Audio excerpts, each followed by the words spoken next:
আসসালামু আলাইকুম বন্ধুরা, কেমন আছেন সবাই? আশা করি সবাই ভালো আছেন। তো আজকে আবারও নতুনভাবে অনেকদিন পরে ভিডিও নিয়ে আসলাম। আজকে আমরা সাবমার্সিবল পাম্প ওয়াইন্ডিং করব। এটা হচ্ছে আপনার 1 হর্স পাওয়ার একটি সাবমার্সিবল, যেটা সম্পূর্ণ পুড়ে গেছিল। তো এটাকে আমরা নতুনভাবে আবার বাইন্ডিং করব। তো চলুন তাহলে শুরু করা যাক। আমরা সর্বপ্রথম আগে তারটাকে হচ্ছে আপনার এটা তার হচ্ছে আমরা দিয়েছি 22 নম্বর আর 27 নম্বর, রানিং 22 নম্বর, স্টার্টিং দিয়েছি 27 নম্বর। তো তারটাকে আগে হচ্ছে আমরা কয়েল করে নিব। আমরা 22 নম্বরের টার্ন দিয়েছি 34, 34, 31, 32, 32, 31।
বন্ধুরা, আমাদের কয়েল বাইন্ডিং শেষ হলো।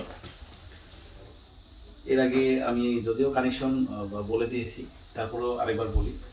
আমরা আগে তারের হিসাবটা করি। আমরা রানিংয়ে দিয়েছি হচ্ছে 22 নম্বর তার, আর রানিংয়ে দিয়েছি হচ্ছে আপনার 6, 8, 10, 12। স্টার্টিংয়ে দিয়েছি হচ্ছে 10, 12। স্টার্টিংয়ে 27 নম্বর তার আমরা ব্যবহার করেছি। তো এর আগে কানেকশন আমি দেখিয়েছিলাম যে প্রথম রানিং দুই সাইডে দুইটা কয়েলে দুই সাইড করে বাঁধা হয়। তো রানিংয়ের যেই শেষ মাথা থাকবে, প্রথম মাথা বামে থাকে, শেষ মাথাটা ডান সাইডে থাকে। তো রানিংয়ের শেষ মাথা, অপর রানিংয়ের শেষ মাথাটা কানেকশন ওটা শর্ট হয়ে যাবে। স্টার্টিংয়ের শেষ মাথা অপর সাইডের স্টার্টিংয়ের শেষ মাথাটা কানেকশনটা শর্ট হয়ে যাবে। তারপরে আমরা কমন যেটা আপনার করব সেটা হচ্ছে একটা রানিং থেকে নিব, একটা স্টার্টিং থেকে নিয়ে কমন। আর রানিংয়ে দিব আমরা হচ্ছে কমন দিব কালো তার, আর যেটা রানিং করব সেটাকে দিব নীল তার, আর যেটা স্টার্টিং করব সেটাতে দিব লাল তার। তো আজকে এই পর্যন্তই। ধন্যবাদ সবাইকে, ভালো থাকবেন। আসসালামু আলাইকুম।